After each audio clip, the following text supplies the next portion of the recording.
अभी ये जो है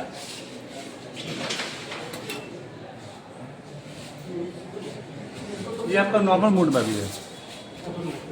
अभी इसको अगर हम स्टार्ट करते हैं, लिखा हुआ in case of fire press है, इसमें प्रेस करेंगे तो साउंड क्रिएट करेगा।